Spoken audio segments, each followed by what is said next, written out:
Pada episode sebelumnya, Jiu Feng akhirnya tidak bisa mengendalikan amarah di hatinya saat lampu merah di matanya menjadi lebih pekat. Teriakan marah yang dipenuhi dengan niat membunuh bergema di sekitar ruangan ini. Xiao Yan menoleh perlahan setelah mendengar teriakan marah Jiu Feng yang dipenuhi dengan niat membunuh. Mata dinginnya seperti binatang buas saat menatap Jiu Feng. Jiu Feng tiba-tiba merasakan hawa dingin di kulitnya saat Xiao Yan memandangnya. Baru pada saat itulah dia memulihkan ketenangannya. Ekspresinya tetap suram dan dingin. Matanya tidak menyerah dan terus menatap Xiao Yan sambil berbicara dengan suara yang lantang. Kami telah memasuki pohon kuno Bodhisattva bersama-sama dan mengalami begitu banyak rintangan. Namun, Anda sekarang berencana untuk mengambil semua benih Bodhisattva. Bukankah kamu terlalu tidak masuk akal? Xiao Yan tertawa terbahak-bahak setelah mendengar ini. Dia berkata, tidak masuk akal? Saya khawatir ini bukan yang Anda pikirkan. Kamu seharusnya berpikir untuk berbicara dengan tinjumu, kan? Xiao Yan dengan jelas memahami di dalam hatinya bahwa jika bukan karena kekuatannya menghalangi Jiu Feng, kemungkinan besar Jiu Feng akan menyerang dan dengan paksa merampas benih Bodhisattva itu. Menjadi masuk akal? Ini adalah semacam perlindungan yang dicari oleh pihak yang lemah di hadapan kekuatan yang besar. Sudut mata Jiu Feng bergerak-gerak beberapa kali. Hasrat membunuh yang tidak dapat ditekan melonjak dalam hatinya, namun beruntung dia tetap memiliki pemikiran rasional dan tidak segera menyerang. Sebaliknya, dia menoleh dan menatap Hun Yu.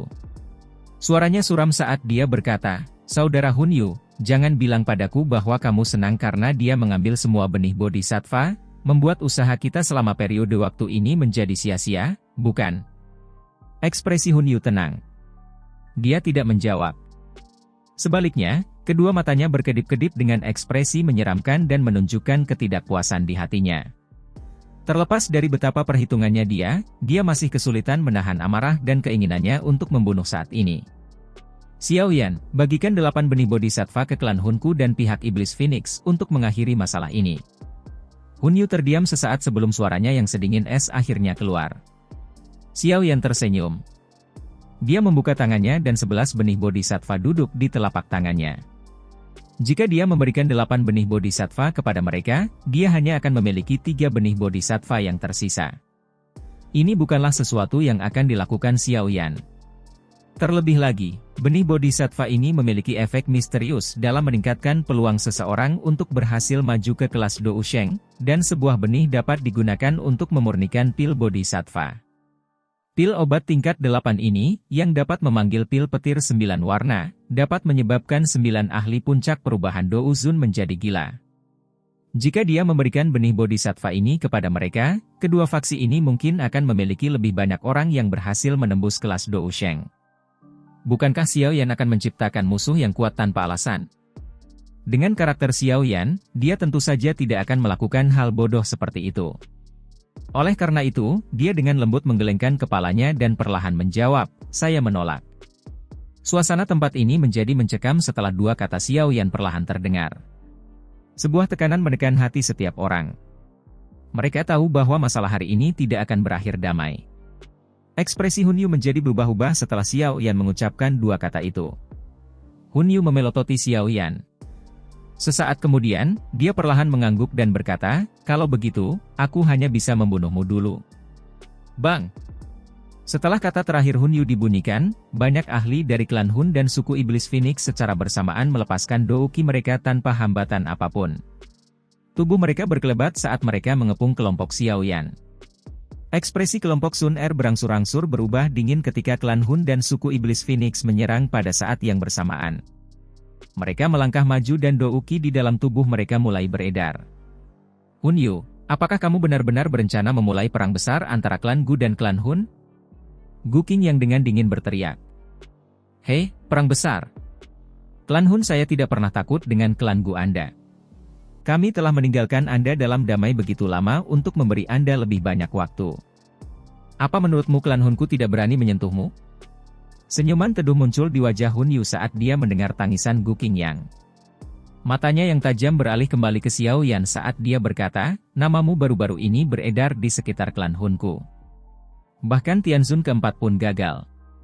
Saat itu, saya mengatakan kepada mereka bahwa kami harus bertindak tegas jika kami ingin bertindak, tetapi orang-orang tua itu jelas tidak peduli. Kamu hanya berhasil bertahan sekarang karena mereka tidak peduli, namun, menurutku kita harus mengakhiri sikap tidak peduli ini. Douki hitam pekat tiba-tiba keluar dari tubuh Hun Yu ke segala arah setelah kata-katanya terdengar. Gelombang demi gelombang riak dingin terus menyebar dari tubuhnya. Ekspresi serius muncul di wajah kelompok Sun Er ketika mereka merasakan riak megah yang menyebar dari tubuh Hun Yu. Hun Yu ini bisa menduduki peringkat 3 teratas di antara generasi muda klan Hun. Orang seperti itu relatif sulit untuk dihadapi. Serahkan Xiao Yan padaku. Saudara Jiu Feng, yang lainnya akan diblokir oleh suku Iblis Phoenix dan ahli lainnya dari klan Hun. Jiu Feng mengangguk setelah mendengar kata-kata Hun Yu. Dia melirik Xiao Yan dan berkata, aku ingin menghadapi bocah ini dalam pertempuran, tapi karena saudara Hun Yu sudah berbicara, aku akan menyerahkannya padamu. Serang! Bang! Hasrat membunuh muncul di mata banyak ahli di sekitar kelompok Sun Er setelah tangisan dingin Jiu Feng terdengar. Pilar Douki yang kuat bersiul ke arah kelompok Sun Er tanpa ampun. Hah! Menghadapi serangan dari banyak ahli dari klan Hun dan suku Iblis Phoenix, kelompok Sun Er mendengus dingin.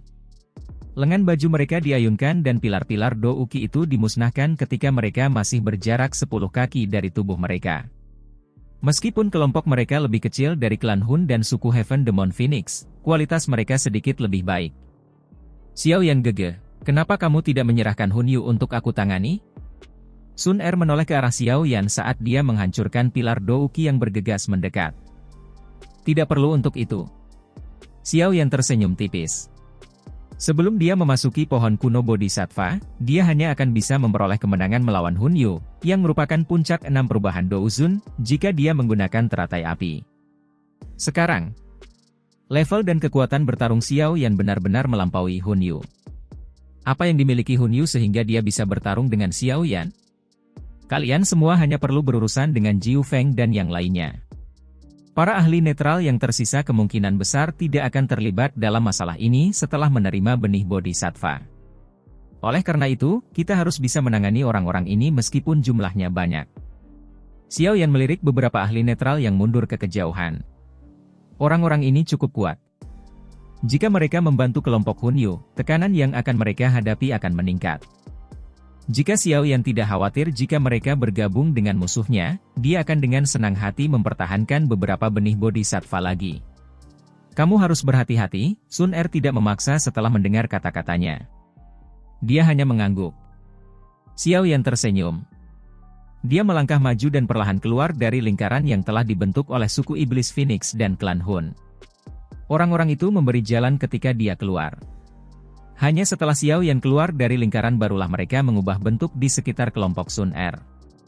Giok Dewa Kuno Toushi seharusnya ada di tanganmu, kan? Kilatan hitam muncul di mata Hun Yu. Dia bertanya sambil melihat Xiao Yan perlahan berjalan ke depan dan berhenti tidak jauh dari situ. Anda ingin?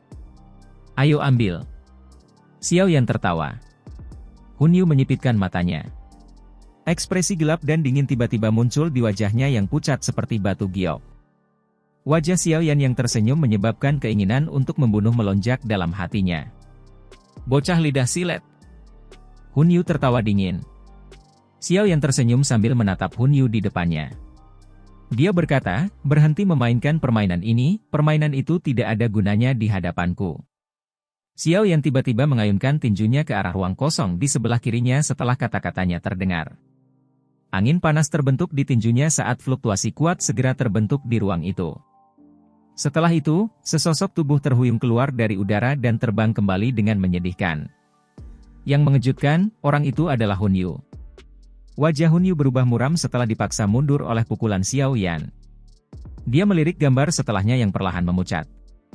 Tidak disangka indera Xiao Yan begitu tajam. Xiao Yan melirik wajah muram Hun Yu.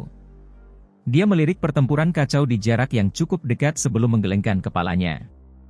Tanpa menunda lebih lama lagi, dia mengambil langkah maju, dan aura yang sangat luas dan kuat tiba-tiba keluar dari tubuhnya ke segala arah. Aura ini menyapu seluruh ruangan saat muncul. Beberapa individu yang lebih lemah secara samar-samar merasakan tekanan. 9 perubahan puncak Douzun. Ekspresi para ahli netral di kejauhan tiba-tiba berubah ketika mereka merasakan kekuatan besar dari aura ini. Wajah mereka menunjukkan keterkejutan mereka saat mereka melihat Xiao Yan. Mereka semua yakin Xiao Yan tidak memiliki kekuatan ini sebulan yang lalu. Wajah Hun Yu berkedut saat ini. Ekspresinya menjadi sangat jelek. Baru pada saat inilah dia mengerti mengapa Xiao Yan tidak takut padanya. Jawabannya adalah karena kekuatan Xiao Yan sudah jauh melampaui. Jadi bagaimana jika kekuatanmu berada pada perubahan ke-9 dari puncak Douzun? Apa menurutmu aku takut padamu? Hun Yu menghirup udara dalam-dalam. Dia menekan keterkejutan di hatinya saat segel yang dibentuk oleh tangannya berubah. Tato klan perlahan muncul di alisnya. Auranya tiba-tiba melonjak saat tato klan ini muncul. Auranya mendekati level Xiao Yan dalam sekejap mata. 8 perubahan, ya. Sayangnya, ini masih belum cukup. Xiao Yan tersenyum dan menggelengkan kepalanya saat merasakan aura Hun Yu. Kita akan tahu apakah itu cukup setelah bertukar pukulan. Hun Yu tertawa dingin.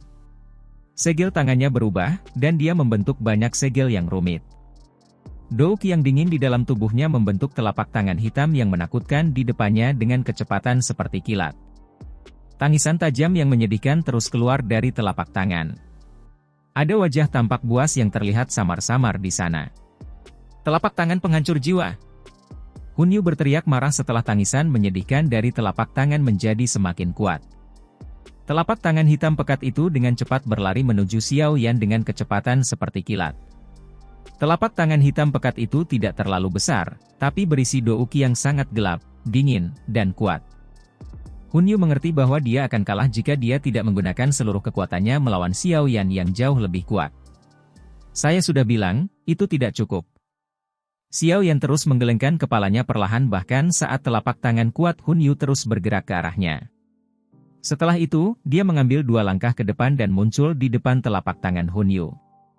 Hun Yu melihatnya dengan mata terkejut saat nyala api panas tiba-tiba keluar dari tangan kanan Xiao Yan. Akhirnya, dengan lembut ia menghantam telapak tangan hitam pekat. Retakan! Kebuntuan berlangsung sesaat saat keduanya bertabrakan. Setelah itu, semua orang yang menonton tercengang melihat telapak tangan hitam pekat, yang telah mengumpulkan sebagian besar douqi Hun Yu, dengan mudah pecah oleh hantaman acak dari tangan Xiao Yan. Kekuatan ini benar-benar menekan serangan itu karena datangnya dari level yang sama sekali berbeda. Bang! Telapak tangan hitam itu pecah di depan mata semua orang dan tidak berubah menjadi apapun. Bagaimana ini mungkin? Keterkejutan melonjak dari hati Hun Yu ketika dia melihat Xiao Yan secara acak menyebarkan telapak tangan penghancur jiwa miliknya. Dia memandang sosok di depannya dengan tidak percaya. Dia sangat menyadari kekuatan penghancur jiwa. Seorang ahli Douzun puncak 9 perubahan biasa tidak akan bisa menerimanya, apalagi secara langsung, karena telapak tangan itu mengandung energi dingin yang gelap yang mengikis jiwa seseorang, namun telapak tangannya yang kuat tidak berarti apa-apa bagi Xiao Yan. Apakah anggota klan Hun hanya memiliki trik seperti itu? Sosok Xiao Yan berjalan di udara. Dia menatap Hun Yu, yang memasang ekspresi jelek, dan tertawa. Xiao Yan, kamu tidak boleh terlalu sombong. Ekspresi Hun Yu sangat gelap saat dia menatap Xiao Yan. Hatinya dipenuhi dengan ketidakpuasan. Dia dengan jelas memahami bahwa Xiao Yan tidak akan menjadi tandingannya jika Xiao Yan tidak berlatih selama 1 bulan di dalam pohon bodhisattva kuno, namun tidak satu pun dari banyak kemungkinan situasi yang dapat terjadi adalah kenyataan. Haha. Xiao Yan tersenyum saat mendengar tangisan Hun Yu yang gelap dan dingin. Tangan Xiao Yan tiba-tiba diayunkan dan sekumpulan besar api panas muncul dari lengan bajunya. Setelah itu, nyala api tersebut membentuk tangan api berukuran 1000 kaki yang menyambar Hun Yu dengan kecepatan seperti kilat. Hun Yun mengatupkan giginya karena ketidakpuasan saat melihat Xiao Yan menyerang. Kabut hitam melonjak dari tubuhnya sebelum berubah menjadi banyak binatang kabut hitam yang ganas. Mereka berteriak dengan liar sambil menerkam ke arah tangan api besar itu. Bang-bang! Tangan api besar itu menghantam binatang hitam itu. Ketika binatang kabut hitam ganas itu bertabrakan dengan tangan, mereka semua meledak menjadi asap dalam sekejap. Setelah itu, mereka menguap karena suhu yang sangat tinggi. Betapa keras kepala! Xiao Yan tersenyum tipis saat melihat hasil ini. Dia melambaikan lengan bajunya dan tangan api besar itu tiba-tiba menyala. Ia berada di atas kepala Hun Yu ketika muncul berikutnya sebelum ia dibanting dengan kejam. Bang! Tangan api besar itu menghantam tubuh Hun Yu karena dia tidak bisa mengelak. Kabut hitam yang menempel di sekujur tubuhnya tersebar saat angin panas dan kencang mengalir ke seluruh pori-porinya. Gu! Douki di dalam tubuh Hun Yu tidak punya waktu untuk membentuk pertahanan melawan angin yang sangat panas dan liar ini. Saat tubuhnya dicabik-cabik secara paksa oleh panas yang tidak biasa itu, lebih banyak angin masuk ke dalamnya seperti ular berbisa. Ekspresinya memucat saat seteguk darah segar berwarna merah cerah dimuntahkan. Tubuhnya juga terlempar ke belakang dan mendarat di tanah. Sekelompok ahli netral di kejauhan dengan lembut menghirup udara sejuk saat mereka menyaksikan Xiao Yan melukai Hun Yu dengan parah hanya dengan serangan telapak tangan. Hati mereka bersukacita karena mereka tidak melakukan intervensi dengan rakus sebelumnya. Kalau tidak, mereka akan lebih menderita daripada Hun Yu. Setelah mengirim Hun Yu terbang dengan telapak tangan, Xiao Yan melirik ke medan pertempuran yang kacau di jarak yang cukup dekat. Dia tertawa dingin saat tangannya meluncur ke arah pertempuran. Beberapa pukulan dilemparkan ke udara dan angin menakutkan menembus ruang kosong sebelum menabrak tubuh beberapa ahli klan Hun dan suku Iblis Phoenix. Kekuatan yang kuat menyebabkan orang-orang itu memuntahkan darah dan terbang kembali. Perubahan tak terduga ini menyebabkan kelompok Jiu Feng dimulai. Mereka buru-buru mengalihkan pandangan dan melihat Hun Yu terbaring di tanah dengan nasib yang tidak diketahui. Ekspresi mereka mengalami perubahan drastis. Hun Yu sebenarnya sudah dihabisi secepat ini? Gelombang kekacauan yang mengerikan muncul di hati Jiu Feng. Bahkan dia tidak mampu mengalahkan Hun Yu dalam waktu sesingkat itu, namun Hun Yu muncul seperti anjing mati dalam waktu kurang dari 10 menit di tangan Xiao Yan. Apakah kamu berencana untuk bertarung secara pribadi?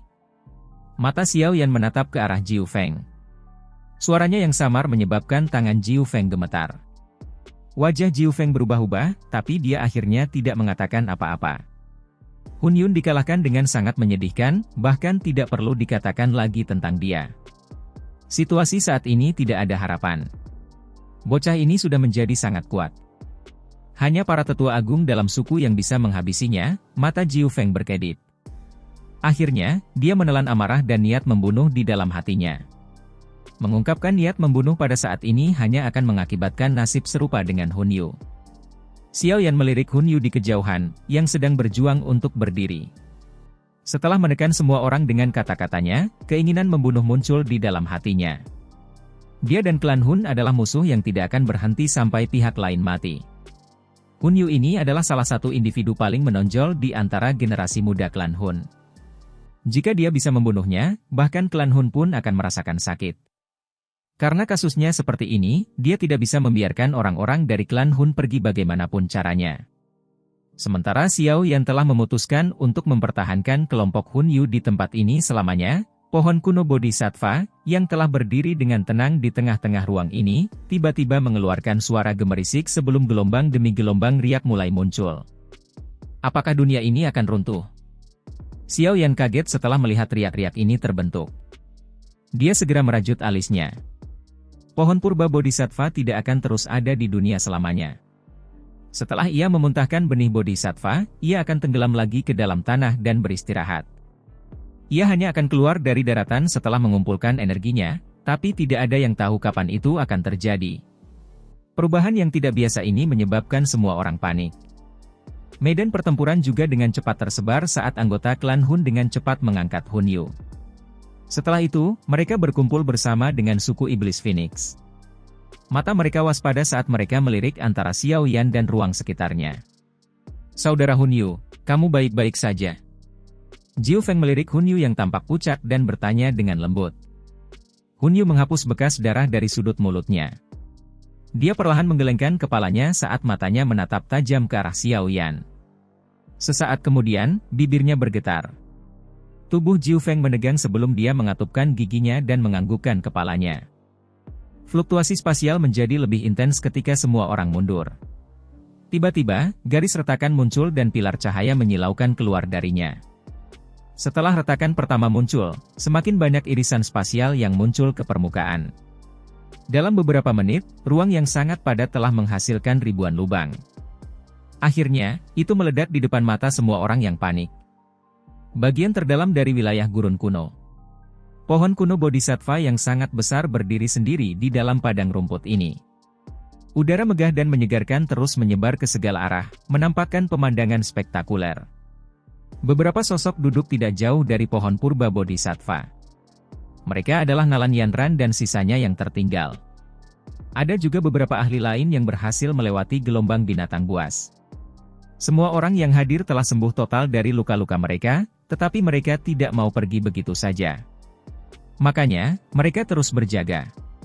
Suara gemerisik tiba-tiba muncul di dataran berumput yang tenang. Pohon kuno Bodhisattva di tengah lapangan tidak bergerak selama sebulan, namun tiba-tiba, ia mulai mengeluarkan cahaya zamrud yang menyilaukan. Segera setelah itu, banyak sosok menyedihkan yang lolos dari cahaya ini dan mendarat di tanah sekitarnya. Guru? Adegan yang tiba-tiba ini membuat semua orang terkejut. Kegembiraan yang liar muncul ketika kelompok Nalan Yanran buru-buru berdiri. Mata mereka dengan gembira melihat sosok di kejauhan. Kami akhirnya keluar. Kelompok Guking yang menghirup dalam-dalam udara padang rumput yang segar. Mereka merasakan kegembiraan karena selamat dari bencana. Bagaimana orang luar bisa membayangkan bahaya yang mereka alami selama 1 bulan singkat ini? Ilusi menakutkan itu akan tetap ada dalam pikiran mereka setelah sekian lama. Xiao Yan menghela napas dengan lembut. Transformasinya merupakan yang terbesar selama 1 bulan ini. Meskipun di mata orang lain hanya sebulan, dia telah mengalami 100 reinkarnasi. Pelatihan reinkarnasi mungkin tidak membuat kekuatannya benar-benar melonjak, tetapi tanpa disadari hal itu telah meninggalkan sesuatu yang dapat mempengaruhi. Pohon kuno Bodhisattva mulai bergetar setelah orang terakhir diusir. Cahaya melingkar dilepaskan dari bawah pohon kuno Bodhisattva. Tanah tampak berubah menjadi cair karena cahaya ini, dan pohon Bodhisattva perlahan memasuki bumi melalui cairan ini. Ekspresi banyak orang berubah saat melihat pohon kuno Bodhisattva memasuki tanah. Hati mereka dipenuhi dengan ketidakpuasan. Bahkan seorang elit Do Usheng tidak akan dapat menemukan pohon kuno Bodhisattva setelah pohon itu berada di bawah tanah. Dengan kata lain, kali berikutnya seseorang dapat melihat pohon kuno Bodhisattva adalah saat pohon itu muncul lagi di dunia. Mungkin ribuan tahun telah berlalu saat itu. Sayangnya, kami tidak menemukan hati Bodhisattva. Guking yang dengan lembut menghela nafas dan meratap dengan agak menyesal saat dia melihat pohon Bodhisattva kuno perlahan-lahan tenggelam ke dalam tanah. Xiao Yan, yang mendengar kata-kata ini, tersenyum. Tangannya dengan lembut mengusap bagian dadanya di mana jantung sebening zamrud yang berdebar kencang sekarang berada. Ini adalah hati Bodhisattva yang legendaris, tapi Xiao Yan belum menyempurnakannya. Begitu dia benar-benar menyempurnakannya, dia akan bisa masuk ke kelas Do Usheng. Saudara Bodhisattva, terima kasih banyak. Semoga kita bisa bertemu lagi di masa depan. Xiao Yan dengan lembut bergumam saat menyaksikan pohon kuno Bodhisattva tenggelam lebih dalam ke bawah tanah. Hatinya merasakan penyesalan. Pohon kuno Bodhisattva ini tidak memiliki kecerdasan sejati. Kalau tidak, ia akan menjadi ahli sejati di benua Douki. Jika dia bisa berteman dengannya, bantuan yang diberikannya akan sangat luar biasa. Bang! Pohon kuno Bodhisattva akhirnya tenggelam ke tanah di depan banyak pasang mata. Setelah jejak terakhir cahaya zamrud menghilang, dataran berumput ini sekali lagi menjadi kosong. Xiao Yan dengan lembut menghela nafas di dalam hatinya saat dia melihat pohon kuno Bodhisattva benar-benar menghilang. Dia baru saja akan berbicara ketika ekspresinya tiba-tiba berubah.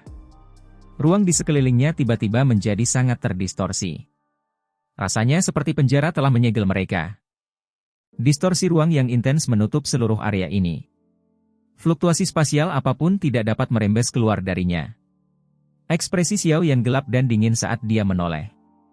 Dia melihat ke arah asal mula fluktuasi spasial ini dan melihat sosok ilusi surga Phoenix yang sangat besar berkeliaran di langit di belakang Jiu Feng. Seluruh langit diselimuti oleh surga Phoenix yang ilusi ini. Riak spasial dari sebelumnya berasal dari tubuhnya. Sepertinya kepala suku berikutnya dari suku Iblis Phoenix adalah orang lain. Hati Jiu Feng bergetar saat melihat tatapan gelap dan pekat Xiao Yan menyapu.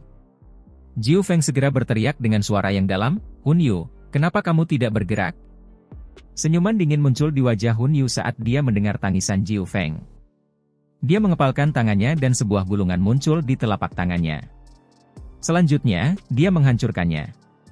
Fluktuasi spasial yang intens menyapu gulungan itu setelah hancur. Kekuatan spasial ini dipindahkan ke tubuh Jiu Feng. Menggumpal. Tangan Jiu Feng tiba-tiba meluncur melintasi ruang kosong di depannya setelah dia menggunakan kekuatan spasial yang kuat ini. Robekan spasial menyebar sebelum membentuk lubang hitam di ruang itu. Aura mengerikan tersapu seperti badai dari tempat itu. Semua orang yang hadir mengungkapkan perubahan mendadak pada ekspresi mereka saat merasakan aura mengerikan yang menyebar. Mereka berseru, "Ban Sheng yang elit?" Ekspresi Xiao Yan serius. Orang-orang sialan ini belum menyerah. Mereka berencana memanggil para ahli dari klan mereka. Kita tidak boleh membiarkan mereka berhasil. Kilatan dingin berkedip di mata Xiao Yan. Dia melambaikan tangannya dan nyala api keluar dari lengan bajunya. Itu berubah menjadi binatang api ganas yang bergegas menuju celah spasial dengan kecepatan seperti kilat. Ci! Binatang api itu muncul di depan robekan spasial sambil memancarkan suhu tinggi, tapi sebelum bisa meledak, tangan seperti tulang putih pekat tiba-tiba terulur dari celah spasial. Ia menyambar api dan kabut hitam melonjak. Nyala api terkikis menjadi ketiadaan. Uhuk-uhuk, Hun Yu, tidak disangka bahkan kamu tidak bisa menghabisi bocah nakal dari klan Xiao. Suara batuk tua perlahan keluar dari celah spasial setelah tangan putih keriput itu terulur. Setelah itu, seorang lelaki tua berpakaian putih keabu-abuan perlahan keluar dari celah dan muncul di depan mata semua orang. Sosok sesepuh ini sangat bengkok. Tangannya memegang tongkat kerangka. Kedua matanya dalam saat cahaya hijau tenang terpancar dari keduanya. Dia memberikan perasaan yang sangat menyeramkan dan aneh. Sebuah kecelakaan terjadi. Kalau tidak, aku tidak akan menggunakan gulungan spasial ini, Hun Yu mengerutkan kening setelah mendengar kata-kata lelaki tua itu. Setelah itu, dia melihat ke arah Xiao Yan dan berkata, dia berlatih selama sebulan di bawah pohon kuno Bodhisattva dan kekuatannya telah melonjak ke tahap ke-9 dari kelas puncak Douzun. Apalagi dia masih memiliki beberapa benih Bodhisattva di tangannya. Penatua Gu, Anda harus turun tangan untuk mempertahankannya. Oh.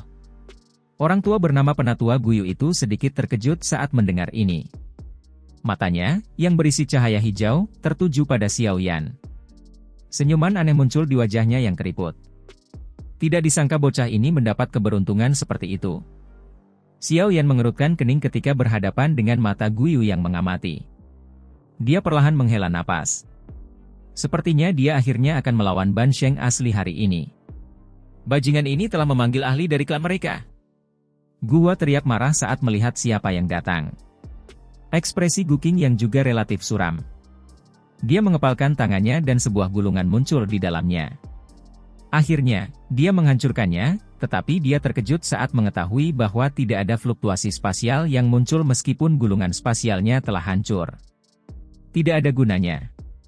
Ruang di sini telah disegel oleh sosok ilusi iblis Phoenix yang dipanggil oleh Jiu Feng.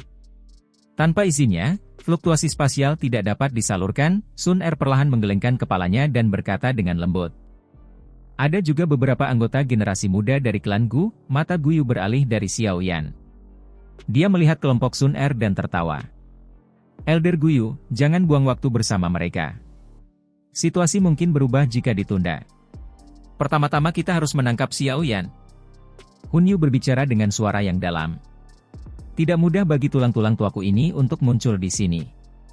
Kamu harus berhenti menekanku, Guyu tanpa sadar menggelengkan kepalanya saat mendengar desakan Hun Yu. Meskipun dia berbicara seperti ini, dia mengangkat tongkat di tangannya dan perlahan melangkah di udara. Beberapa bayangan muncul saat dia muncul tidak jauh dari Xiao Yan.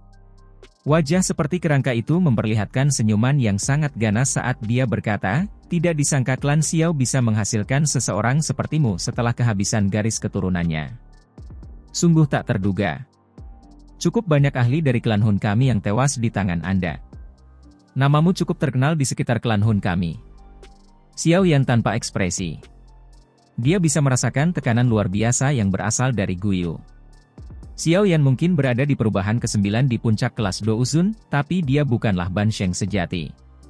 Dia kurang jika dibandingkan dengan Ban Sheng Guyu ini. Aku yang dulu dikenal sebagai Guyu. Tentu saja, Anda juga bisa memanggil saya sebagai Tianzun kedua. Mungkin Anda lebih akrab dengan gelar yang telah saya pegang selama beberapa waktu, namun, sejak saya maju ke kelas Ban Sheng, saya lebih suka orang lain memanggil saya Sen Guyu. Guyu berbicara dengan suara serak. Tianzun kedua. Kelopak mata Xiao Yan bergerak-gerak. Orang tua ini sebenarnya adalah Tianzun kedua dari Aula Jiwa. Memang benar bahwa mereka yang berada di garis depan adalah yang terkuat dalam hal yang disebut Tianzun ini. Dia bertanya-tanya seberapa kuat Tianzun pertama. Mungkin dia adalah seorang elit sejati Ban Sheng. Jika ini masalahnya, memanggilnya Tian Sheng terlebih dahulu mungkin lebih tepat. Hati Xiao Yan tanpa sadar tenggelam saat memikirkan tentang Tianzun pertama. Kekuatan klan Hun ini memang luar biasa hebat dan tak terduga. Jika seseorang tidak memiliki kekuatan Dou Sheng, akan sulit untuk melindungi dirinya sendiri saat bertarung dengan mereka. Setelah masalah ini selesai, saya akan segera memurnikan hati Bodhisattva. Hanya dengan maju ke kelas Ban Sheng saya tidak perlu takut dengan Aula Jiwa. Xiao Yan mengepalkan tangannya. Hanya setelah dia meningkatkan kekuatannya, dia akan mampu bertahan dalam bentrokan melawan ahli kuat yang dikirim oleh Aula Jiwa. Sekarang saatnya dia mengambil inisiatif. Baiklah, perkenalannya sudah selesai. Sudah lama sekali aku tidak berbicara begitu banyak. Anak muda dari klan Xiao, apakah kamu akan kembali bersamaku ke klan Hun atau haruskah kita bertarung? Guyu dengan lembut terbatuk dan mengajukan pertanyaan saat mata hijaunya menatap Xiao Yan. Ekspresi Xiao Yan sedingin es. Tubuhnya bergetar dan sepasang sayap tulang berwarna hijau merah terbentang di belakangnya. Mata anggota suku Iblis Phoenix bergerak-gerak saat melihat sayap tulang ini muncul. Mereka bisa merasakan perasaan familiar dari mereka. Sun Er, bisakah kamu memblokirnya sebentar? Xiao Yan menoleh dan menanyakan pertanyaan pada Sun Er dengan suara yang dalam. Iya. Sun Er perlahan mengangguk. Tubuh cantiknya bergerak saat dia muncul di depan Xiao Yan. Tato klan berwarna-warni dengan cepat muncul di dahi mulusnya. Pada saat yang sama, aura Sun Er tiba-tiba melonjak saat nyala api keemasan memenuhi kedua matanya. Hati-hati! Xiao Yan dengan lembut berteriak. Setelah itu, tubuhnya ditarik kembali. Dia melambaikan tangannya dan 5 kelompok api muncul di depannya. Tampaknya Xiao Yan mengerti bahwa dia perlu melepaskan serangan terkuatnya jika dia ingin benar-benar mengalahkan Guyu ini. Apakah kamu akan menggabungkan api surgawi lagi?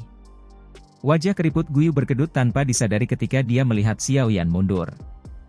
Dia telah mendengar tentang kemampuan Xiao Yan untuk menggabungkan api surgawi dari beberapa anggota klan Hun. Justru karena penggabungan inilah para ahli dari klan Hun akhirnya kembali dengan kegagalan. Orang tua ini sangat penasaran untuk mengetahui apakah kekuatan penggabungan api surgawi milikmu ini benar-benar menakutkan seperti rumor yang beredar. Guyu ini adalah orang yang terampil dan berani. Kekuatan kelas Ban Sheng memberinya modal yang cukup untuk memandang rendah semua orang yang hadir. Bahkan Dou skill kelas Tian akan kesulitan membalikan keadaan karena kesenjangan yang tak terlukiskan ini. Namun, Guyu tidak akan pernah menyangka para ahli klan Hun yang pernah melawan Xiao Yan saat itu juga mengadopsi mentalitas seperti itu. Sun Er dari klan Gu, pemilik garis keturunan ilahi dan dikabarkan sebagai orang dengan garis keturunan paling sempurna di klan Gu, mata Guyu menatap Sun Er dari jarak yang cukup dekat. Senyuman keriput muncul di wajahnya saat dia berkata, potensimu cukup bagus, tapi saat ini kamu bukan tandinganku. Kalimat terakhir Guyu baru saja terdengar ketika tubuhnya menghilang secara aneh. Ekspresi Sun Er berubah saat melihatnya bergerak. Tubuh cantiknya tiba-tiba ditarik ke belakang saat telapak tangannya, yang dikelilingi oleh api keemasan, dengan kejam menghantam suatu tempat di udara. Telapak tangannya disertai suhu yang menakutkan. Ruangan itu terdistorsi ketika telapak tangannya terangkat dan sosok tua yang bengkok muncul. Sosok ini milik Sen Guyu. Hei, indramu cukup bagus. Pantas saja kamu adalah anggota klan dengan potensi terbesar di klan Gu. Sen Guyu tertawa aneh setelah dipaksa tampil oleh Sun Er. Tangannya seperti ular berbisa yang berputar secara aneh. Setelah itu, ia bertabrakan dengan telapak tangan Sun Er seperti kilat. Bang! Angin yang menakutkan, disertai panas, menyapu langit. Tubuh Sen Guyu tidak bergerak, tapi Sun Er mengeluarkan erangan teredam. Kakinya terhuyung mundur.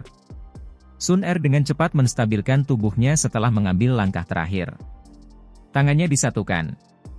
Mereka tampak seperti bunga teratai yang sedang mekar saat membentuk banyak segel yang rumit. Nyala api keemasan muncul dari tubuh Sun Er ke segala arah saat segel ini berubah. Seluruh langit sepertinya tiba-tiba terbakar saat nyala api emas ini muncul. Melihat nyala api terang yang tiba-tiba meletus dari Sun Er, ekspresi terkejut juga muncul di wajah Guyu. Suaranya bergema di langit. Api surgawi Kaisar Emas, api warisan klan Gu yang berada di peringkat keempat dalam peringkat api surgawi. Tak disangka gadis kecil sepertimu mampu menaklukkannya.